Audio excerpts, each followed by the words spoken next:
Good evening. Welcome to the October League of Women Voters presentation. Our topic tonight is ranked choice voting, and we have people from Fair Vote, Minnesota, Fair Vote, Minnesota, to talk with us tonight. I'll introduce them in a minute. But I first of all want to explain to you that the League of Women Voters is a nonpartisan organization whose purpose is to really facilitate participation in our great democracy. We do voter registration. We do candidate forums.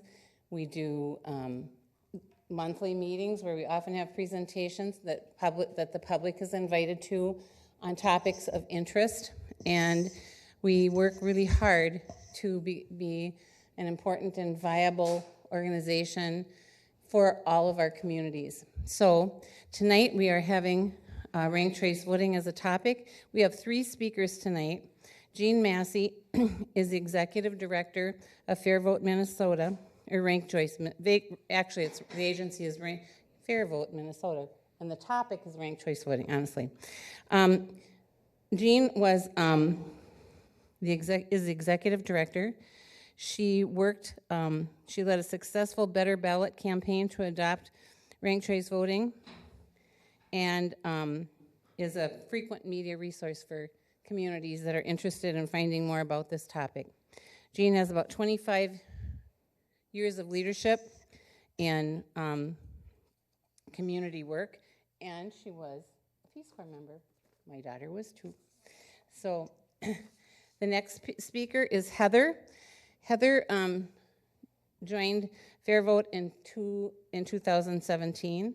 She has a lot of campaign experience, including volunteer management and building and managing large relationship networks. Boy, that's a trick. So the next speaker is Liz Johnson. Liz is the State Outreach Director.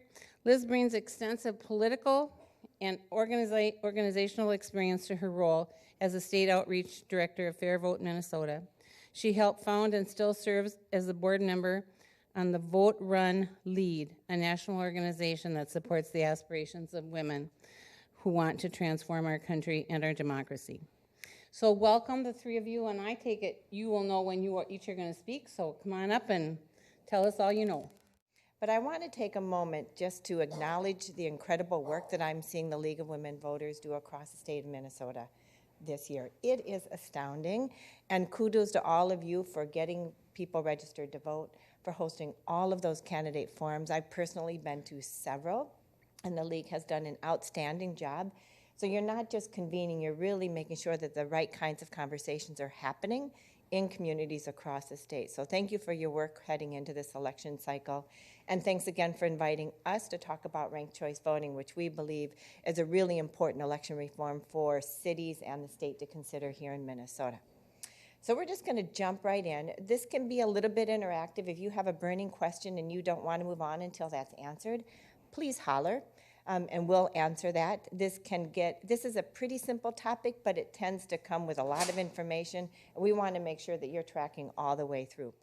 Well, let me just introduce Fair Vote Minnesota quickly. Fair Vote Minnesota is, like the League of Women Voters, a nonprofit, nonpartisan organization. We do not advocate for any candidates. We ask candidates to support ranked choice voting, and we educate candidates about ranked choice voting, but we don't endorse any candidates at all. So we're nonpartisan and nonprofit organization that created to advance a more representative, inclusive, and open democracy. And that's what we're going to be talking about tonight. We have been around for the better part of 20 years.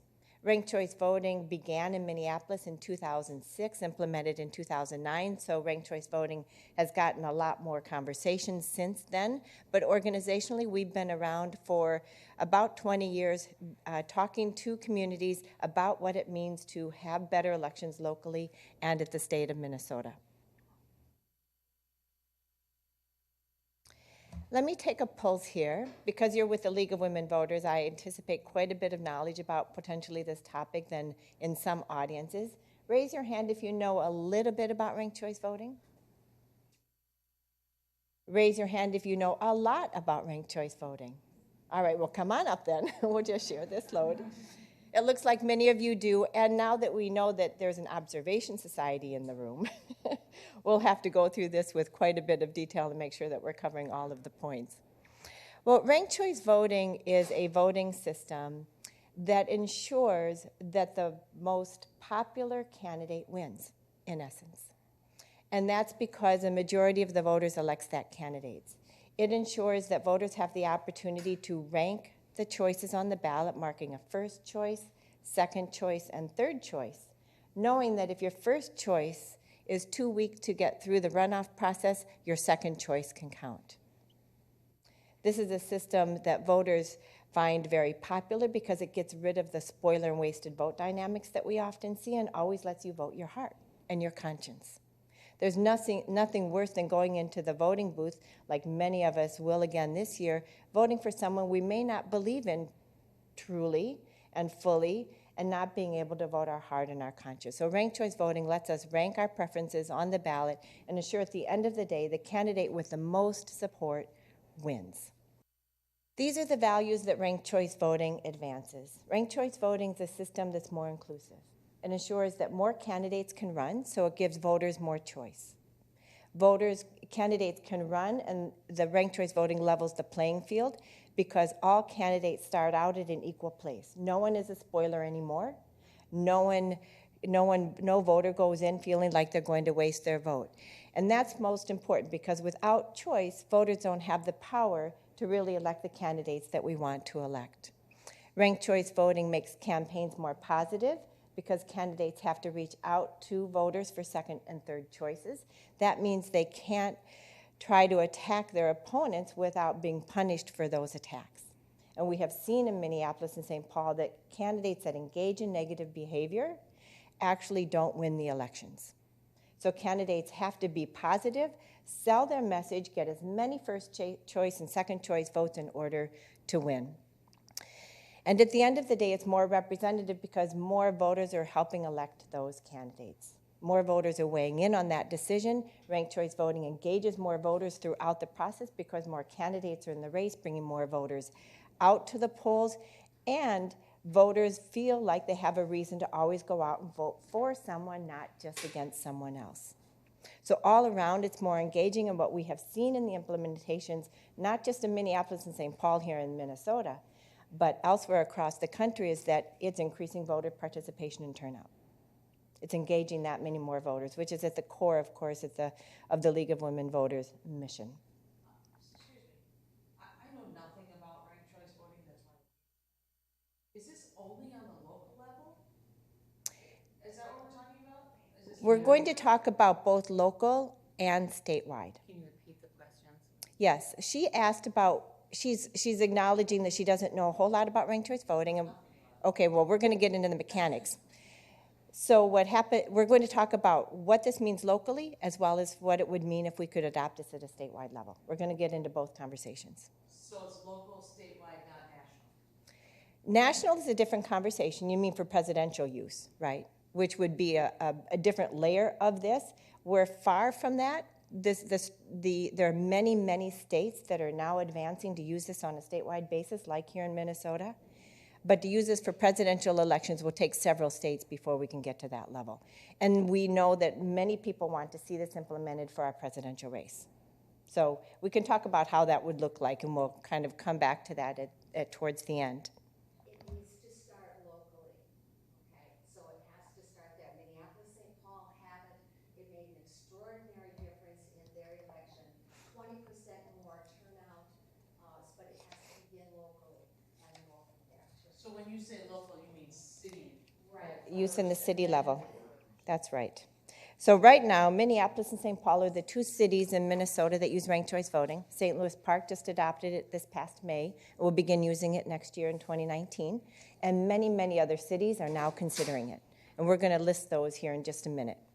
And there's also a growing appetite to use this for our statewide elections because this is where we're seeing such polarization and gridlock. And ranked choice voting is a solution to that kind of division in our politics. I wanted to highlight one more advantage and benefit of ranked choice voting that we're seeing happen in local elections, and we would anticipate if this were used in statewide elections, and that is that it tends to reduce the influence of money in campaigns, which is, of course, really dear to all of us. The reason is because most of the money that's raised in politics is used to do negative campaigning, used for TV ads, used for mailings, and under ranked choice voting, those tactics backfire. So you just don't even have to raise that much money in order to win a campaign. And if you did have enough capacity to raise that much money, you would use it differently. You would use it to put people on the ground, go door knocking for you, not run attack ads. So it reduces the influence that we now see in the kinds of elections that have become so negative. Before we get into what ranked choice voting is and how it works, I want to highlight that the League of Women Voters has been a really crucial player in all of this.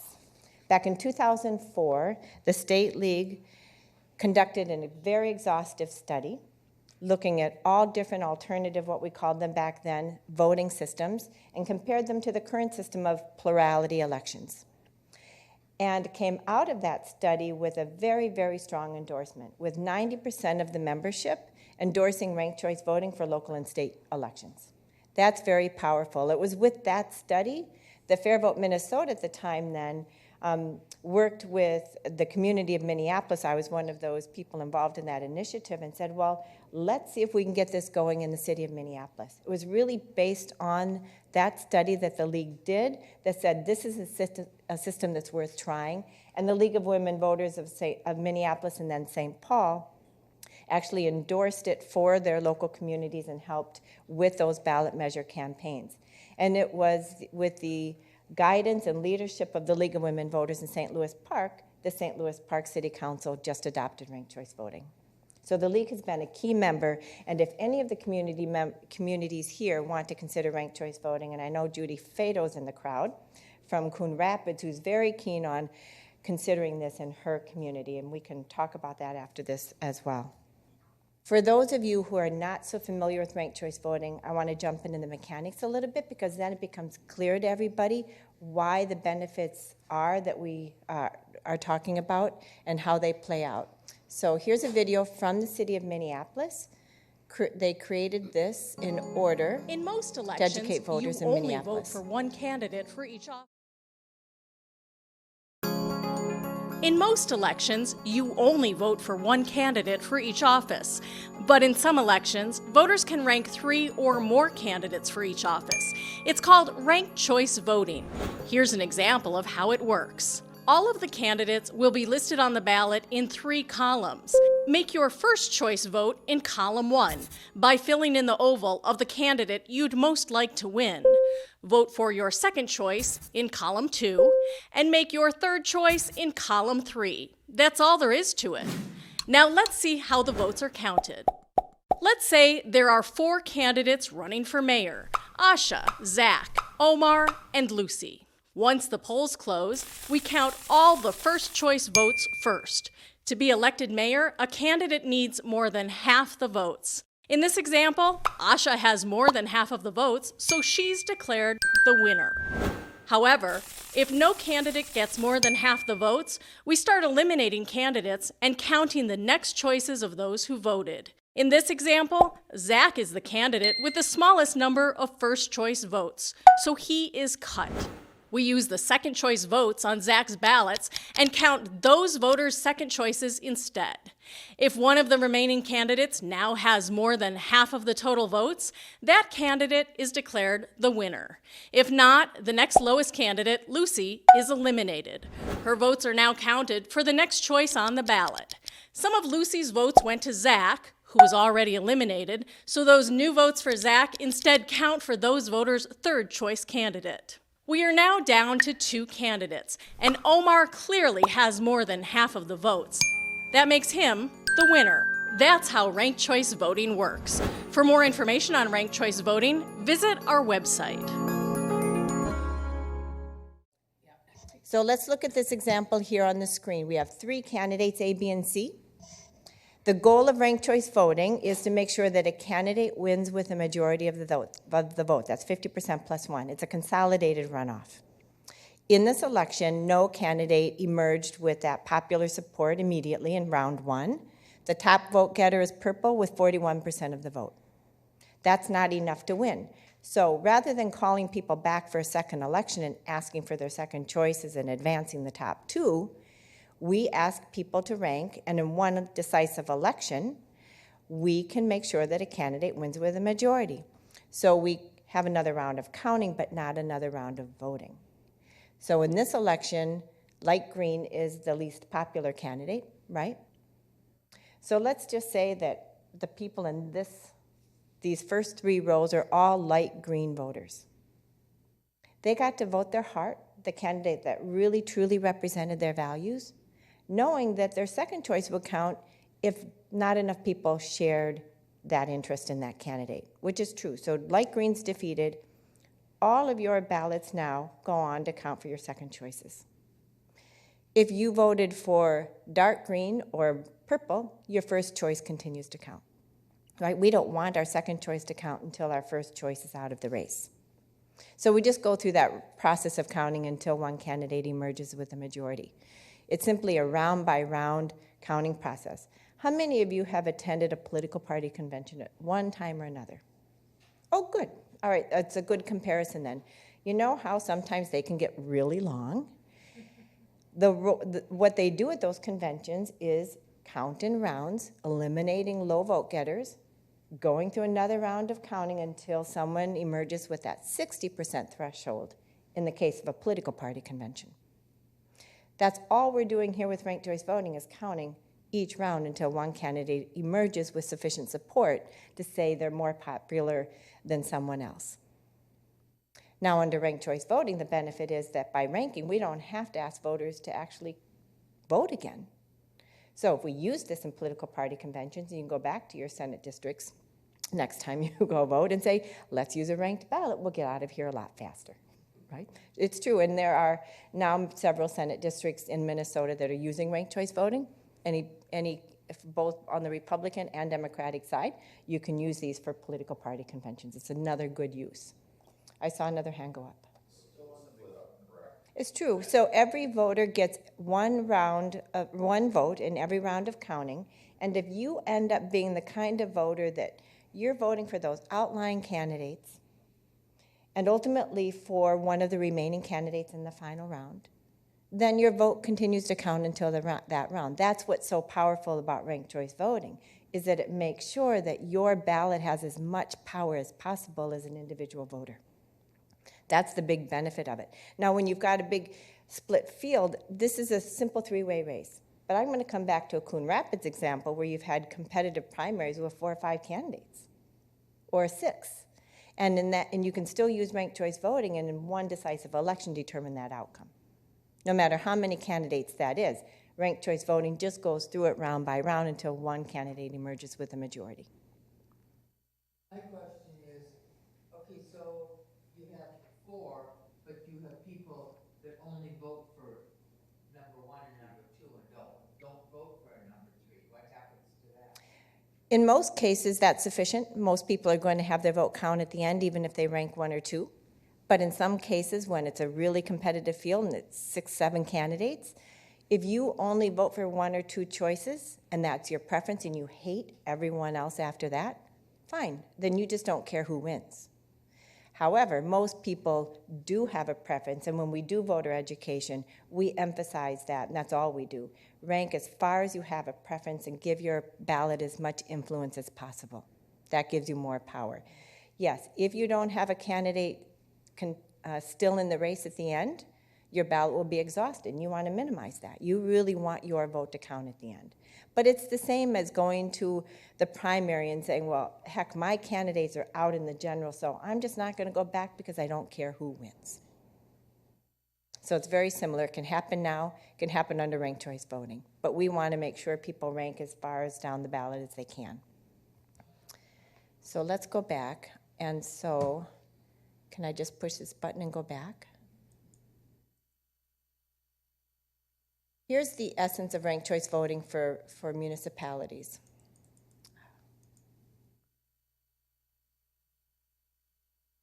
The biggest problem with the way we hold elections right now, for municipal elections and for state party primaries as well, but we're going to stick to just local elections right now, is that we do them in 2 rounds. We have a primary now in early August, and we have a general election in November. Can anyone guess what turnout is in a primary? You're all League of Women Voters. What kind of question is that? Of course you all know. But it's so itsy-bitsy, teeny-weeny. It's a waste of taxpayer money, and it's completely unrepresentative. And there's really no reason we should be holding them at all for local elections now that we have an alternative. Because it allows outsized influence by special interest groups to really get their candidates through and leaves everyone else off the ballot. This is the kind of scenario we're talking about. Primary voters are this small green sliver here, and the rest of the voters, and then many voters, of course, in local elections don't even vote at all. So with ranked choice voting, we can consolidate that primary with the general election, hold one decisive election in November when turnout is at its highest and, importantly, most diverse. Politically, ethnically, every which way. Voters turn out once to vote, and that's in November. And we should strive to have all of our elections and consolidate those elections in one event if we can. And with ranked choice voting, we can. And Minneapolis and St. Paul are now really proving the benefits of doing that. So you save money by not having a primary. Look at how much money is spent just on a primary for a kind of a controlled, a more controlled kind of focus in terms of getting somebody in that a special interest group wants. So that's... It's true. The cost-saving measure of eliminating the primary is there for communities that hold elections in odd years, meaning 2017, 2019, 2021, like Minneapolis, St. Paul, and St. Louis Park. Most of the communities here hold your elections in even years alongside your state and federal elections, so the cost-saving measure would not be immediate because you would still have it for state and federal, but you would have elections that are much more representative. And you wouldn't have to educate voters to vote for those municipal candidates in the primary election. You can focus on state and federal. So let's look at an example. I just pulled out one. You've got several communities here in this league district. So let's just look at Coon Rapids, one of the larger cities. This is, you can't read these charts, but I'll tell you what they are. These are the turnout charts and results on the Secretary of State's page for the 2016 last cycle election municipally. If you recall, here in Coon Rapids, how many of you live in Coon Rapids? A few of you. So you had competitive primaries for your Ward 1 race and your Ward 4 race. And then there were not competitive primaries for other races. Remember, primary kicks in if there are double the number of seats to fill. That wasn't true in all of the elections. So here's the primary turnout for Ward 1 and Ward 4 in 2016. Ward 1, 658. Ward 4, 421. General, 5,845. 5,194. That's the difference we're talking about. That's why ranked choice voting should happen everywhere it can. Sorry, yeah. This is why it's so important and why ranked choice voting should be implemented wherever it's doable and possible and feasible.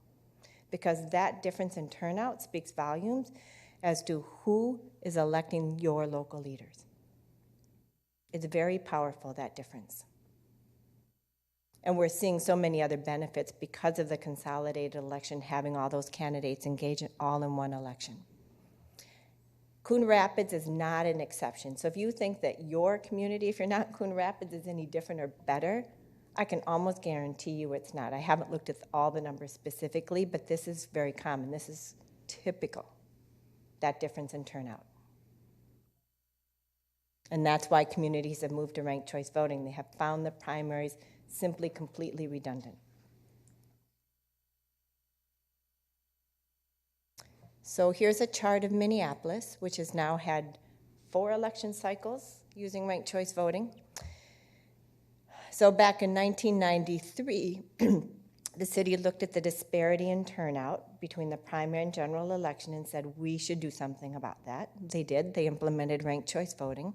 Well, they didn't back then, but you can see that disparity all the way through. 2001 was an exceptional year because of 9/11. So that's a bit of an anomaly. And it adopted in 2006, and the first year they used it was in 2009.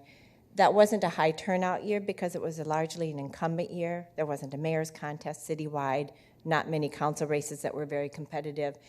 But by 2013, in the first open mayor's race under ranked choice voting, turnout went way up, and in 2017, after another use, the turnout went even higher. In fact, it was at a nearly historic high in Minneapolis and St. Paul in 2017, in great part because of ranked choice voting.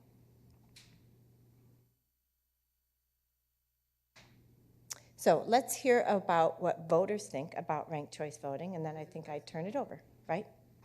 Yes, a question. The example that you gave had 4 candidates and people ranked them 1, 2, and 3 out of 4. Is that the way it works? If you have 6 candidates, you don't choose 1, 2, 3, 4, 5, 6. Somebody decides how many get ranked. Glad you asked that question. In theory, you can rank as far as you have a preference, and some communities do that. Minneapolis had a limitation of 3 rankings because they were the first to do it, and they were using the old voting machines with technology that didn't allow them to add additional rankings. St. Paul had different voting machines, and St. Paul allows up to 6 rankings. Minneapolis will use automated tabulation software beginning the next cycle. That's their anticipated plan, and they'll have the opportunity to increase the number of rankings. We advocate for slightly more rankings. Offering up to 6 is usually sufficient in a large competitive race. Again, the more options you have to rank, you minimize how many exhausted ballots you might have. So that's why we like to advocate for more. So good question. Communities don't need to be limited by 3 rankings, not with the technology in place already, which is now much more advanced. And each community who chooses to have ranked choice voting can also decide for themselves how far down they want to do the ranking, but it's It is true, right? Yes, and Fair Vote Minnesota shares best practices, and we recommend up to 6. Yes, she said a community has the option to decide rules like how many rankings.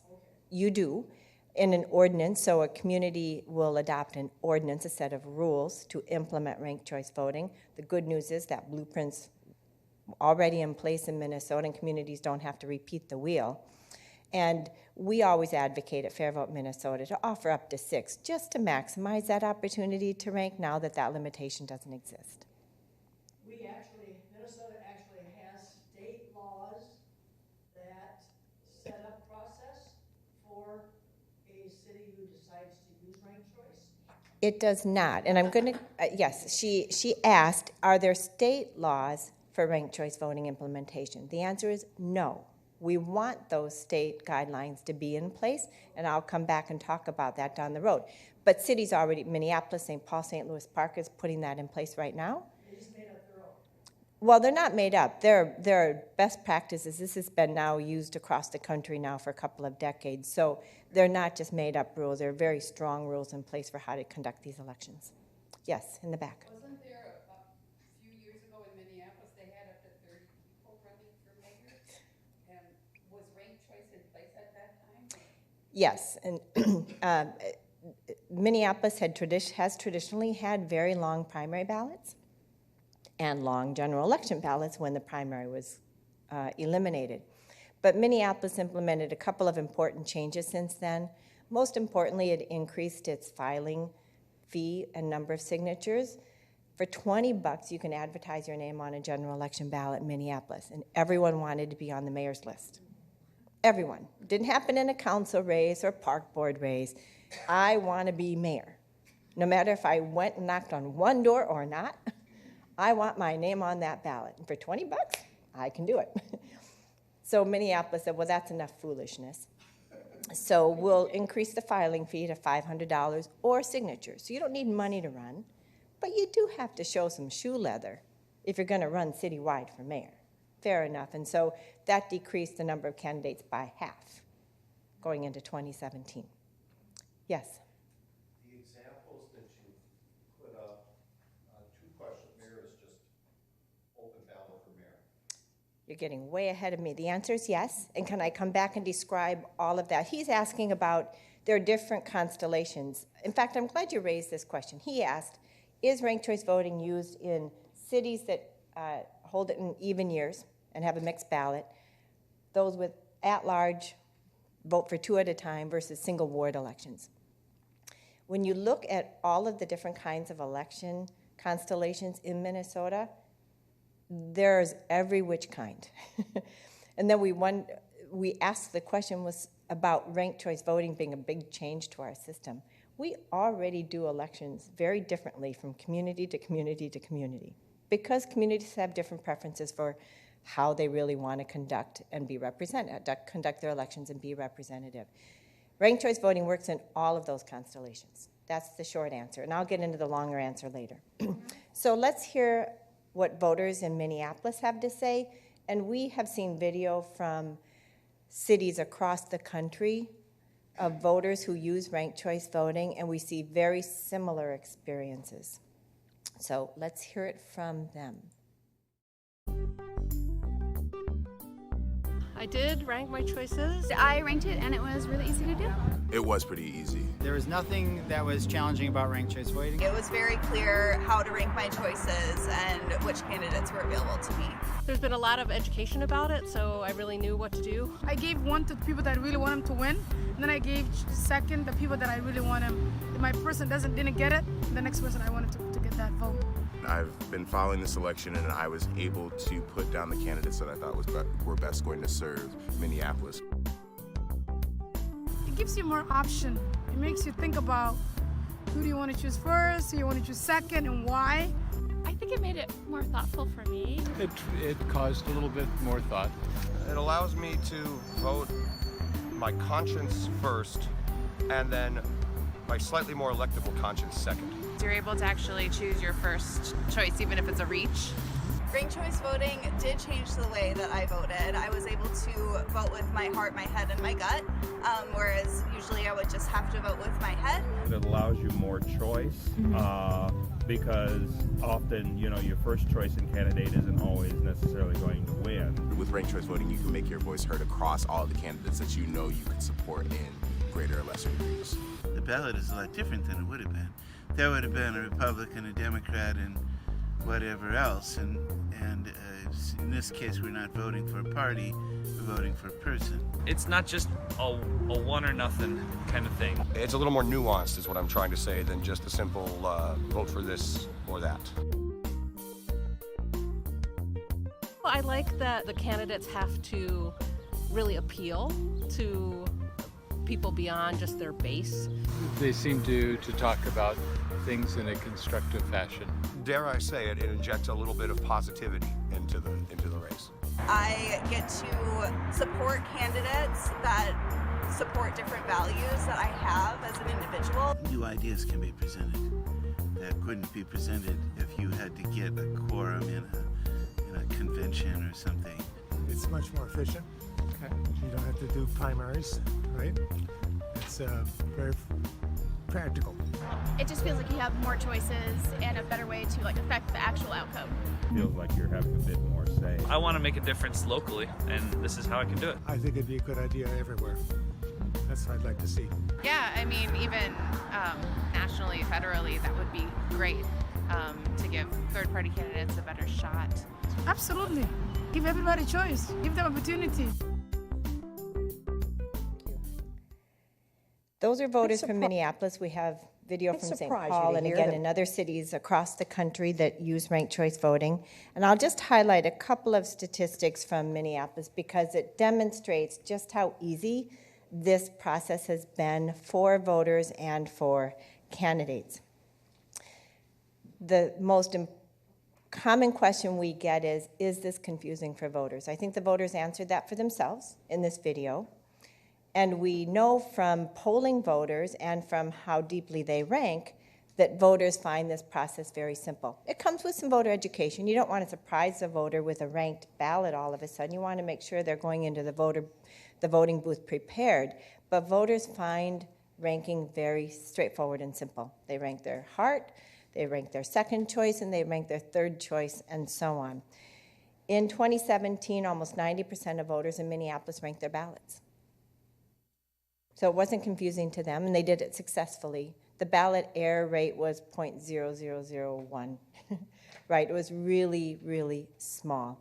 You know from your work as election judges, some of you, and the League of Women Voters, that a spoiled ballot is not a wasted ballot. You get the opportunity to do it again.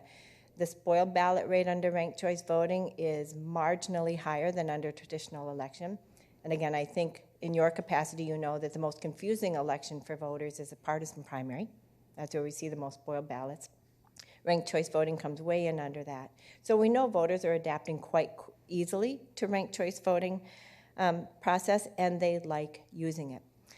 More than 85% of voters in Minneapolis and St. Paul said that they found it simple to use, they prefer to use it, and they want to see it expanded. So they would never want to go back to the old system because that would require them to go back out to 2 elections again. Good questions. And we're going to come back to these questions. So please keep bringing your questions in on cards, and we'll address some of them here at the end. So I'm going to ask Liz to come up, and she's going to talk about what the experience is like for candidates. So my name is Liz Johnson, and I'm new to the Fair Vote Minnesota team. I actually live in Duluth, but I spent the last 14 years working with women from all different walks of life, all parties, teaching them how to run for office through an organization called Vote Run Lead. And what I love about ranked choice voting is that it really takes, it gets you back to talking to the voters in a real way. And the candidates really actually enjoy running under ranked choice voting, and they get a lot more out of it. They build coalitions. They're no longer at the door. This is Rebecca Naker from the St. Paul City Council saying she, as a candidate, loved it because it allowed her to run a better, more inclusive campaign.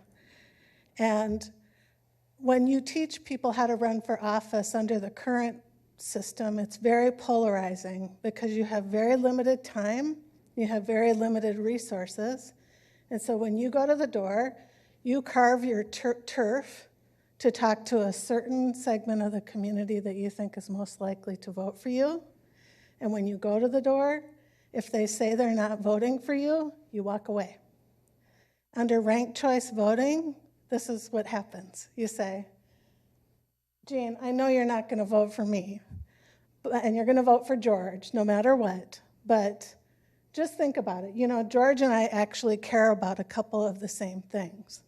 So if George doesn't make it, would you please consider making me your second choice? Because you and I actually do care about some of the same things.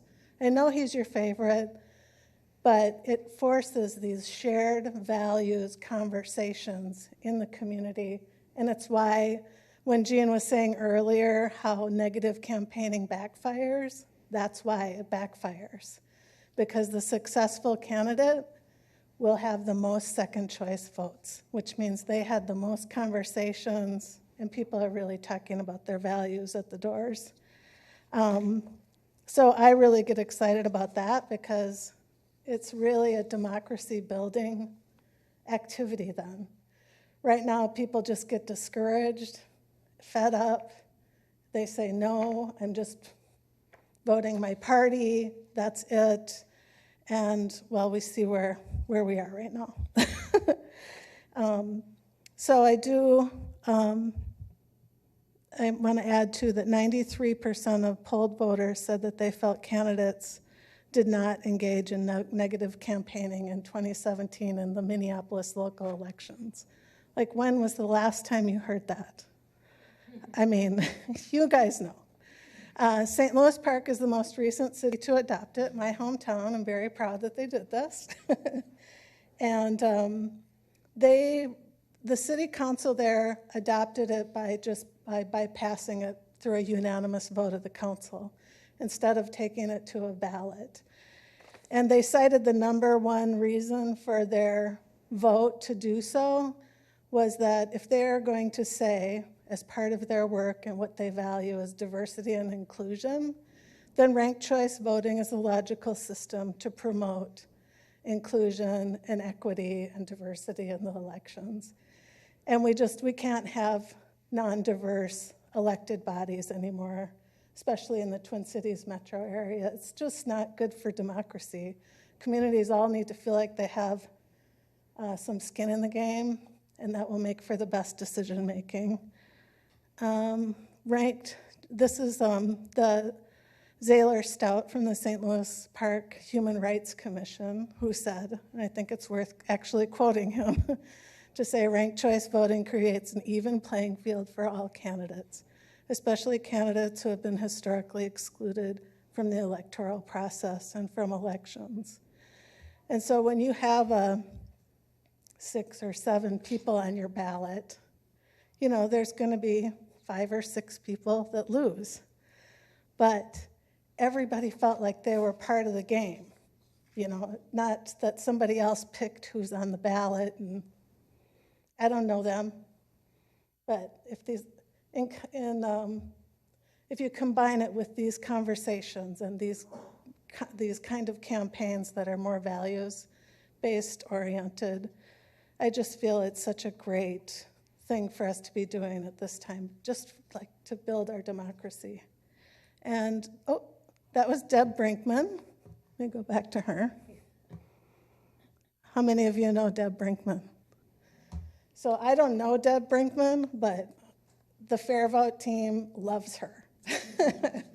And if anybody wants to know, this is what they told me to say about Deb today, is that if you want to know how to proceed, this is the first person you need to call, is Deb Brinkman, because she really did. The league really took it up and helped the council do all the study sessions and everything that needed to happen.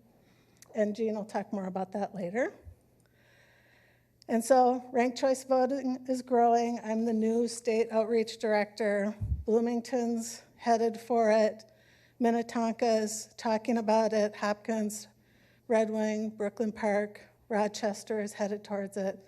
It really is something that a lot of communities are looking at. And I'm sure there's many more that we don't even know about yet. So you should also know that there are countries like Ireland, Scotland, Australia, and London, England that use ranked choice voting. Maine is the first state in the union to implement it for their state elections. San Francisco uses it, Oakland, Berkeley, Santa Fe, New Mexico, Portland, Maine, Tacoma Park, Telluride, Benton, Oregon. It really is, if you read the paper and keep an eye for ranked choice voting, you'll see it's just, New York is talking about it, Boston's talking about it, Chicago's talking about it. It's really in vogue now, and so I do believe it's going to happen. So with that, I'm going to turn it over to my new colleague, Heather. And Heather is the director of campaigns at Fair Vote Minnesota, and she does a lot with community education. So she knows about the implementation end of ranked choice voting. All right, so at this point, you're all sold, right? So you're wondering, how do I do this? What's next? So there are a couple of different ways to get ranked choice voting if you are a charter city. And that is one, going onto a ballot. And there's a couple of ways you can go onto a ballot. You can have people collect a bunch of signatures and put yourselves squarely on the ballot, which is what St. Paul did, or the city council or their charter commission can put it on a ballot, and then the voters can decide if this is something they'd like to do. So that is what Minneapolis did. And then there's also a way where the city council, as Liz mentioned, can just directly, unanimously vote to implement it. But not all cities are charter cities. There are only about 107 charter cities in the state of Minnesota. The rest are statutory cities. And that means that you don't have your own charter to amend, and you have to go to the state legislature and have the whole state legislature say that your city can adopt this. instead of each individual city that wants to adopt this going to the state legislature, we have envisioned a local options bill, which just says every city should have the option to adopt this should they decide it makes sense for them. All right, sorry, it looks a little goofy here, but out of the cities that are in your district, these are the ones that are charter, and these are the ones that are statutory. So Anoka, Blaine, Coon Rapids, Columbia Heights, Fridley, Ham Lake, and Ramsey can all have the city council or a petition drive. The folks that are over here on the statutory side and over Bethel, Champlin, East Bethel, Spring Lake Park, and Oak Grove, we are asking folks to support at the city level a resolution in support of our local options bill that they would pass on to the state legislature to help us pass this bill. So then, once it's all in, once everything's going, we do not leave you high and dry without educating you. It is a really simple process. It's really easy to use, but people do need to be notified that there has been a switch. No one wants to be surprised when they show up at the polls. So generally, we would like to join with other nonprofits, with the city, with the League of Women Voters, to do a lot of voter engagement work. And we meet people where they're at literally every level. So whether that's knocking on your door or making a phone call to you, social media, print media, and we even do candidate trainings because, as Liz mentioned, campaigning looks a little bit differently under ranked choice voting, and even candidates need a little bit of education on how to do that. And we do that with brochures, videos, sample ballots are really popular. Kids like to fill out those candy ballots and mark their preferences about Starburst and Tootsie Rolls. And we even train election judges because they're an important resource for the voters, and they need to be up to date on this process as well. And I should have you know that here in Minnesota, the process that we use for educating our voters is nationally recognized.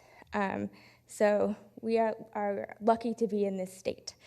And really, there's no need to reinvent the wheel in any city that we come into. We've got a really good model that works. And with just a little bit of local advice, we can adapt it to any city.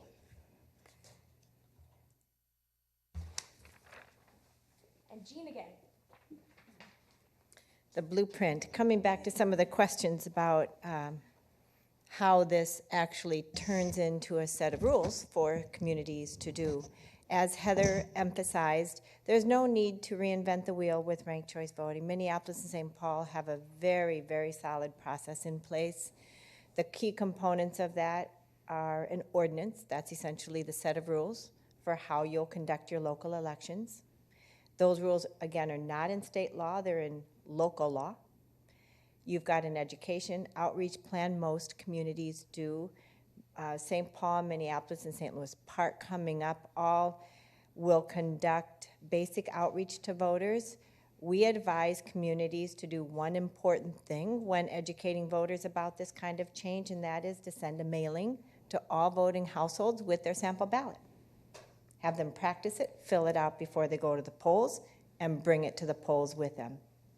It's magical. It's the kind of outreach that a grassroots team can't do because we don't have the budget to do a citywide mailing. But if the city can spend money on one thing, that's what we would advise a city to do. Then between the League of Women Voters, other community partners, Fair Vote Minnesota can do some of the more grassroots education, attending events, and the kind of outreach that Heather talked about. Luckily, the resources are here in Minnesota for you to borrow from. You can talk to Mr. Casey Carl, who's here on this picture. He is the city clerk of Minneapolis and has done an outstanding job implementing ranked choice voting. He set out, new to the city, back in 2009, or after that, I believe, to create the gold standard for ranked choice voting in the country, and I think he's achieved that. So you've got a good resource right in your backyard. St. Paul also does a great job, and I can tell you right now that the city clerk of St. Louis Park is methodically going through the process and putting all the pieces in place for use next year, and she too can be a resource. Casey Carl said after the 2017 election, I believe, I'm proud of the work we've done in administering ranked choice voting with efficiency, transparency, and trust. No one has ever questioned the outcomes or legitimacy of ranked choice voting here in Minnesota. It's all been done with the utmost standards that the League of Women Voters in Cities are used to here in Minnesota. Thank you.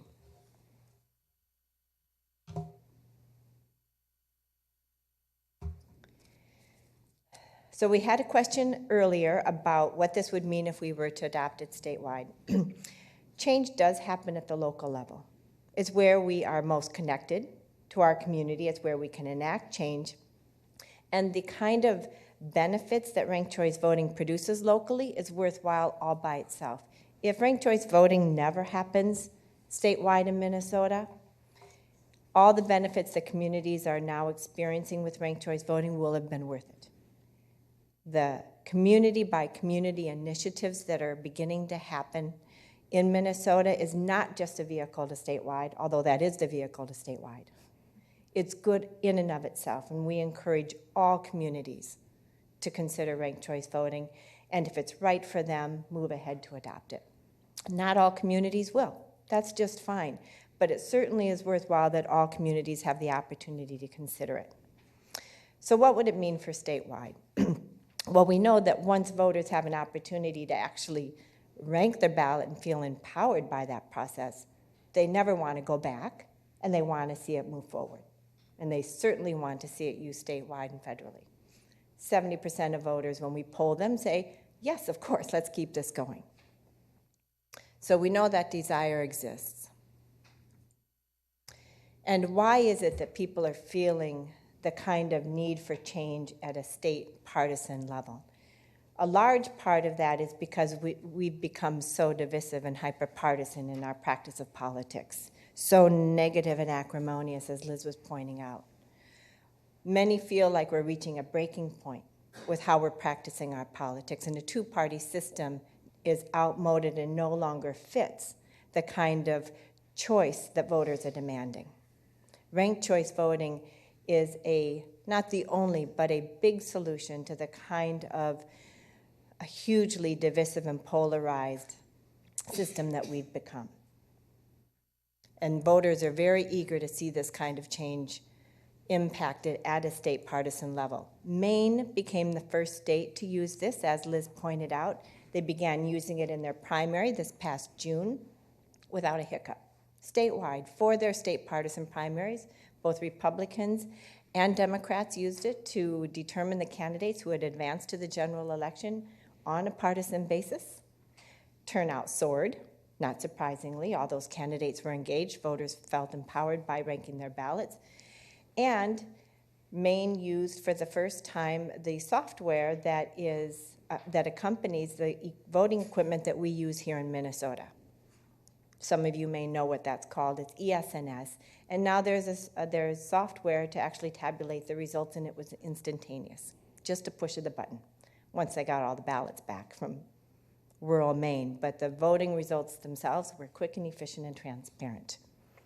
So we know we can now move this to a statewide use without any problems, here in Minnesota or any other state across the country. And once Maine did this, it became news worldwide, from The Economist to major newspapers across the state, and major thought leaders began weighing in on this topic. People like David Brooks, Tom Friedman, many others. David Brooks calls it the one reform to save democracy in America. That's how important and powerful this kind of change can be. So, you may have more questions after I introduce what this would mean at a state level, and I'll clarify here how Maine implemented this at a state partisan level was to actually use ranked choice voting in the primaries, and then we'll use it again in the general election in November. In other words, if for local elections, they're technically all nonpartisan, that means the purpose of holding a primary is to advance the top two vote getters, no matter the party.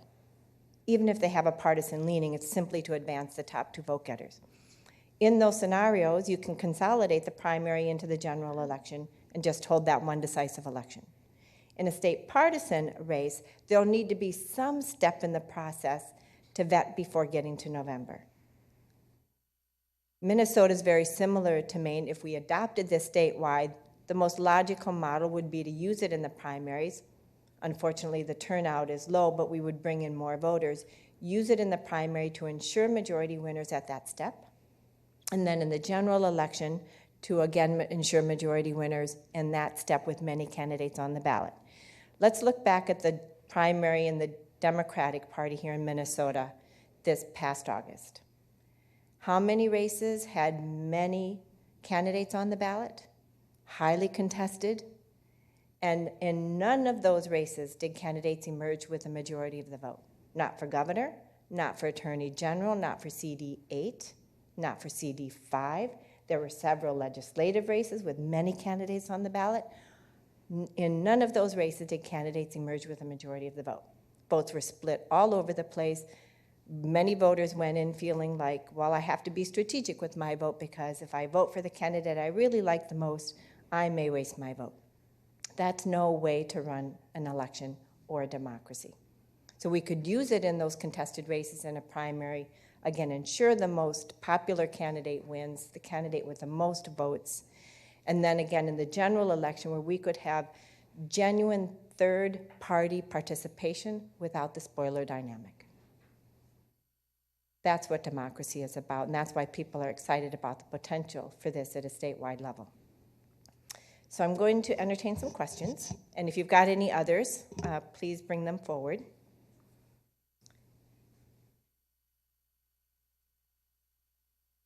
So we've got a couple of questions in terms of what do people who may not support this change think about ranked choice voting, and what are some of the features that are not so positive about ranked choice voting. Well, I think you've heard in the presentation tonight that what we're really doing is comparing ranked choice voting to what we currently have, which is a plurality system. In other words, the person with the most vote wins no matter how many candidates are on the ballot, no matter how low that is. In some legislative races this past cycle, candidates won with 20-some% of the vote. It can go extremely low, and it can go into the teens. That's because there's no mechanism to ensure that candidates with more support can win. So ranked choice voting is not perfect. There's no such thing as a perfect voting system. But this is such a transformative and positive improvement over what we currently do, which is why communities are excited about looking at it. If some of you have some concerns about it or have some objections, we're happy to entertain it. But what we're really looking at is, do we want more voters engaged or fewer? Ranked choice voting gives us more. Do we want candidates winning with a majority or a plurality? We advocate organizationally for candidates to win with a majority.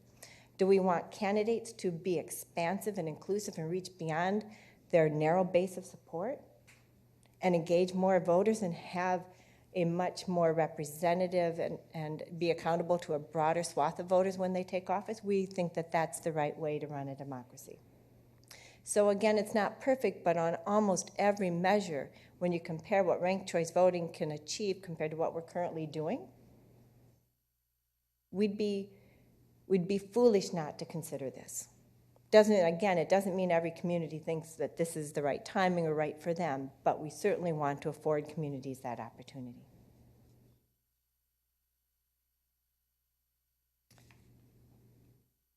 So here's a question about funding. As a nonprofit organization, you can appreciate that we get funding from all kinds of people and foundations.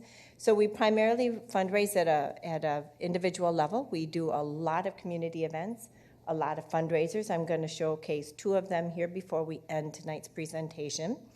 And we do a lot of solicitations, mailings, house party events. We do a lot of tastings of any kind, a dessert tasting, a beer tasting. They're super popular. The whole brewery industry has grown up with ranked choice voting, and we do rank your brewery events all over the place. So if you want to invite us back and do one at your local brewery, we're happy to do it in a different setting. And we demonstrate to voters how that works, and we ask for support for our educational efforts in that capacity.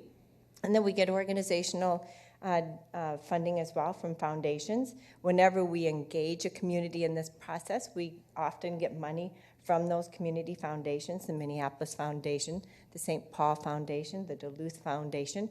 So we get foundation support as well. So kind of all over the places, whoever will give to an electoral organization is where we will get some money. But I think you can appreciate some of the challenges of working in the voting industry and fundraising. So we do the best we can to do the education that we need to do to make sure voters are educated about this process. Here's a question: is there a role for political parties in ranked choice voting? Well, absolutely. Parties are needing to respond to this change just like everybody else. They run their candidates, they participate in ranked choice voting as they would in any electoral system, and they adapt to the kind of change that brings. So let me give some specific examples. You may not have parties here endorse candidates for local election, but in the big cities they tend to do that. In Minneapolis and St. Paul, parties will actually endorse candidates. They're nonpartisan technically, but they endorse. And parties will continue with that process of endorsement with ranked choice voting, and then their endorsed candidate runs on the ranked choice voting ballot. So the parties adapt to that process just like just like voters do and candidates do in the process. Not sure if I answered that specifically relative to the question you had. If not, please ask again. Can our current ballot counters be modified to count the votes of the ranked ballots? I think I talked a little bit about this during the presentation. The answer is yes. So the current machines, which are for the most part upgraded now throughout the state, and for outlying counties that have old technology, those are being upgraded for the 2018 election. The scanners read the ballots and create a data file of those rankings. Just like it creates a data file of a single vote, it creates a data file of up to 3 or 4 columns, whatever that is. And then the tabulation software can take that data file and tabulate the round-by-round election results. So the answer is yes, and it's getting faster, more efficient with each implementation. When Minneapolis first started this, the time it took to count was weeks. Then in the next cycle in 2013, it took days. And in the last cycle, it took hours. It took a half a day in Minneapolis. Chime in here for 1 second. So what the candidate gets at the end of the day is they know exactly where, if second, third choices came into play, the winner also knows where those votes came from. So they don't just keep working for their same small base of supporters. They say, well, I won because these folks voted for me, and these folks voted for me, and these folks voted for me. I need to be talking to everybody, which I think is so great because it's completely transparent, and you can see whose votes came to you and why. So, in fact, the mayor of Minneapolis now, Mayor Jacob Fry, will often say the best part of ranked choice voting is that I was able to build a coalition of support, and I know where all that support came from now that I'm governing and I'm in office. I don't get to just know who my supporters were and what they thought about what I should do. I get to know what all these people think about what I should do. And he governs that way, or tries his best to. That matters, right, to those who are taking office. So how can we get our city to adopt ranked choice voting? Well, Heather's the expert here, so if you have questions, make a beeline for her after tonight's presentation. As she pointed out, the first steps are to know if your community is a charter city or a statutory city. You can do this if you're a charter city. Coon Rapids is a charter, Fridley, the bigger cities tend to be. And then you can look at your city charter, and I'm going to have Judy speak to this, and just identify the part in the charter that needs to change in order to do this. Judy? Hold on.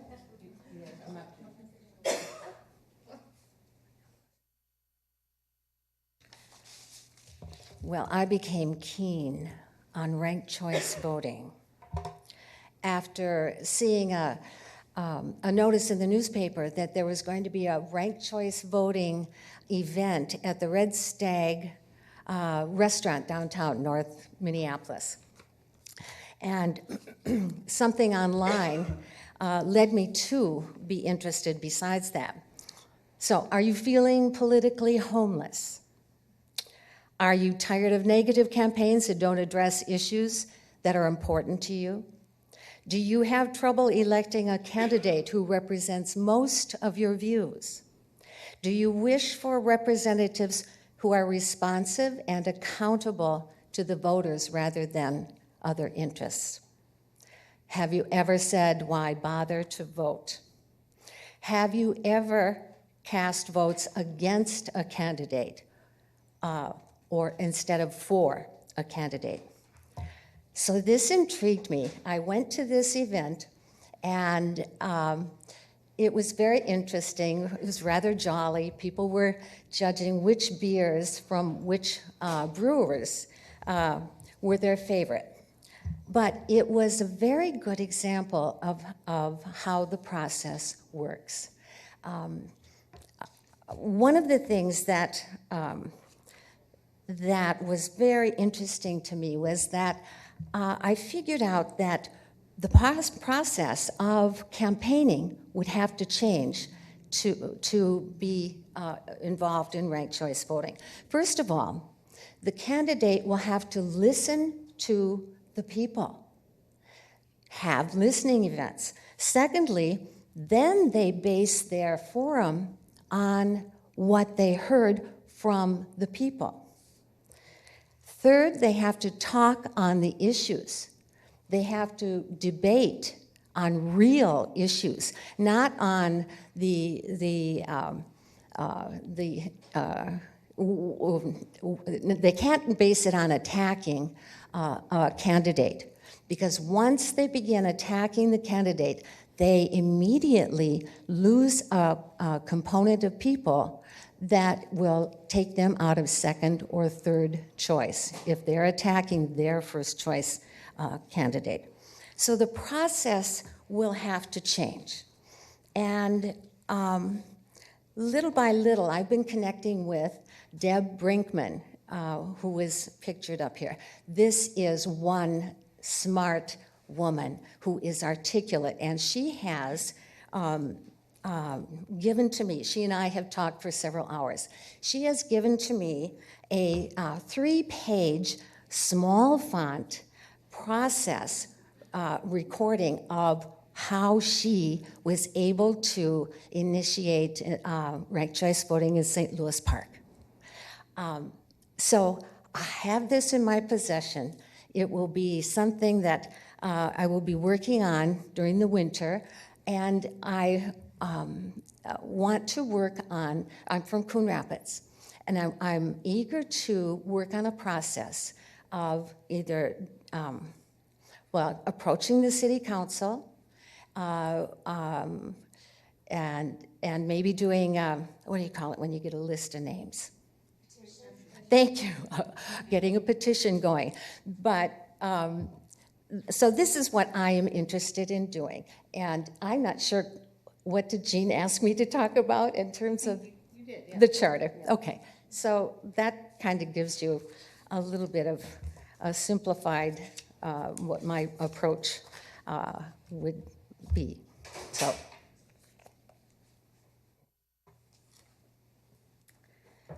All right, we have a couple more questions here still. One is, has ranked choice voting ever been used in a really contentious election, such as maybe Clinton and Trump, and would either place one another as a second choice? And my answer to that is, you don't really end up with quite as contentious races with ranked choice voting. Let's say Ward 3 in Minneapolis, there was a very wide range of political opinions. Some would say opposing political opinions, from everything from a socialist to a Green Party to a Democrat to someone much more conservative. And there were folks that said, you know, I would rank this person as my second choice. And sometimes they traded votes in that manner. So it really prevents things from getting quite as contentious, even if you have opposing viewpoints.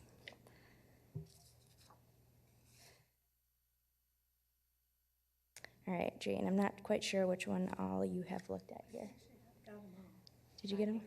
All right. On that last question, I'd like to just have us imagine what 2016 might have looked like at a presidential level, since a lot of people are wondering, how do we really deal with these deeply divided partisan races? Ranked choice voting does three things. It first changes who runs. Second, it changes how they campaign. And thirdly, it can change who can win. So let's go back to 2016 and ask the first question. Who would run? Well, what we saw in 2016 were two candidates who were unlikely candidates of those parties they campaigned for. Bernie Sanders ran under the Democratic label because that's the only way to get airtime and debate time. You couldn't run as an independent and get any of that. Donald Trump did the same under the Republican Party. Both had said that they were not from either party when they entered the race, but they did so under those party labels. One succeeded under the party label, one did not.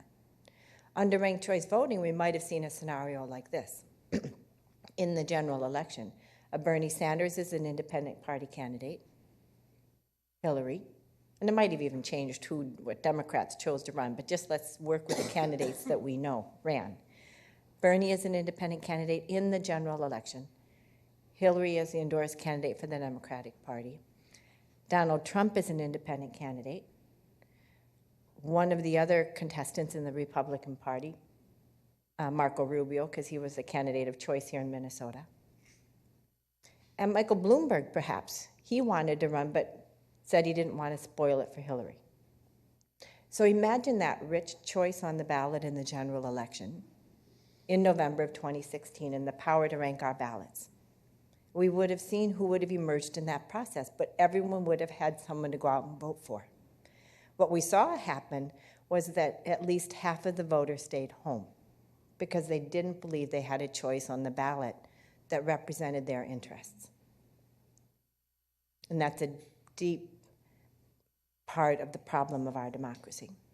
So ranked choice voting, if you extend it to that level, might see all kinds of opportunities for different candidates to run. Kelly. Don't forget how Democrats hate Jill Stein now because they view her as a spoiler. Correct. And Jill, yep. Every year, usually the Green Party ends up playing that spoiler role at the federal level. Right. So just to kind of wrap it up, let me tell you about a couple of events if you want to learn more. And then you can talk to us specifically about your communities afterwards, and we can help you take the next step if you want to have your community consider this issue too. Either talk to a city council member or a charter commission member, or work with us to pass a resolution through your city council in support of the local options bill, so your city, if you're statutory, can also use ranked choice voting. All of those are options for engagement for you as league members or as members of your community.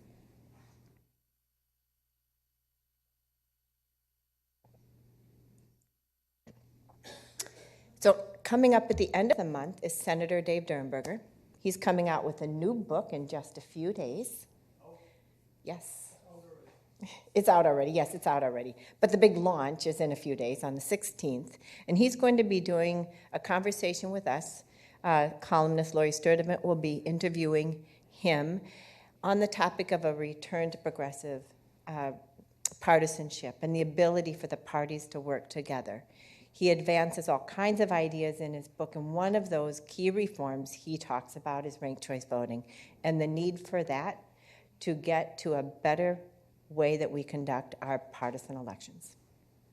So that's October 29th, downtown Minneapolis. If you're interested, we have the details for where that's located.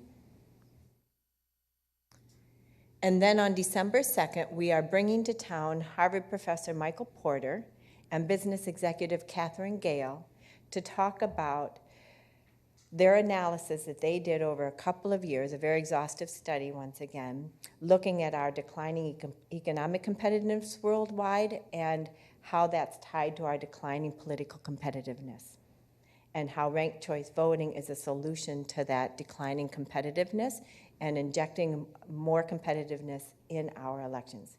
That's December 2nd, again, downtown Minneapolis, open to the public. It'll be at Coles Auditorium, so there's plenty of room for everybody who might want to attend and hear them talk about what it's really going to take to move our economy and our politics forward in the United States. If people sign up to join Fair Vote, they would get a reminder. Yes, we will make sure that these orange sheets that you've seen passed around, if you haven't had a chance to sign your name and give us an email, because that's how we will communicate with you, you can do that on the way out and you can get on our mailing list. Thank you. Anything else? Well, hold on. We came up a few mugs short. That didn't sound right. At any rate, we usually give our speakers a League of Women Voters mug. It's because, we're such a high-budget agency that but we will get the other, actually 3 of you that drove all the way here to help us out tonight, a mug. So thank you for your effort. Well, thank you very much. I hope you guys enjoyed tonight. We certainly had a lot of questions, and there was one. Oh. This one is, LWV does not look nonpartisan to reviewers who are first looking at ranked choice viewing tonight. Please give the other side. Okay, whoever asked this question, please step forward. Susan. I wasn't in on the original study, but I'm looking. Okay, so first, ranked choice voting is a nonpartisan issue. So it's not being partisan presenting ranked choice voting. It's a nonpartisan electoral reform. So I just wanted to make that clear. It's not a partisan issue or agenda that's at all being advanced by talking about ranked choice voting and helping communities be educated about that and implement it. Certainly there are people who like the system the way it is and wouldn't want to advance this kind of change. We know from talking to voters and doing ballot measures and educating communities, most people prefer this change. But there are people who don't want to see this change for whatever reasons they have. What we hear most often for a reason, and I addressed this earlier, is that it's going to be too confusing to voters. Voters won't be able to make that shift, and they just won't have their vote counted the way they wanted to. We know that that's not true because of the education that we do and because of the polling we've done and because of the election results showing how voters rank their ballots. So we know that voters are making that adaptation. I think in terms of any kind of change, you'll always have your early adapters, people who will want to see a lot of evidence show that this is having the kind of impact that it promises to have, and people who will always resist change.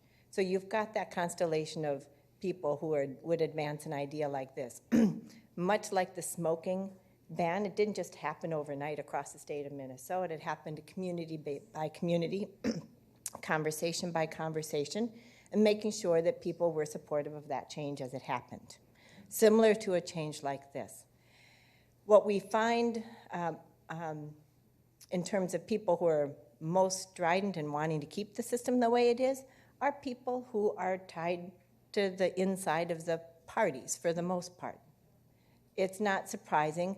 People who know the system the way it is and have either just worked in the kind of partisan structure that we've had for so long and are used to it, and no matter how functional or non-functional it seems to be, they don't want to change. So we hear partisan opposition from both parties, Democrats and Republicans, all the time.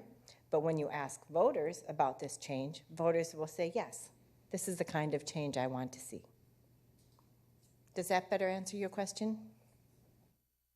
What do those, excuse me, but what do those people, they are also voters that are in the parties, what is their objection? I do know of some objections that they're raising that I could address. You just said that it was the parties that primarily were the objectors or people in them. And most of the time they will say that it's too confusing for voters. We hear sometimes that it doesn't comport with the one person, one vote principle, but we know that's not true because this was actually taken to court in Minnesota and it went all the way to the Supreme Court. The Supreme Court ruled unanimously that this was constitutional and supported the one person, one vote principle. And that's because it's essentially a runoff and everyone has one vote count in every round of counting. So we hear that argument. And we hear the preference by some people to say, well, in a split election, if it's 5 people running, the person with the most votes in that first round, if that's 20%, that person should win, rather than ensure that a candidate should get a majority of the vote. So those are the kinds of things that we hear from people who don't want to see that change most often. And in all of those cases, what I've expressed is that ranked choice voting has been demonstrated to be a better way for voters to practice their elections and their democracy.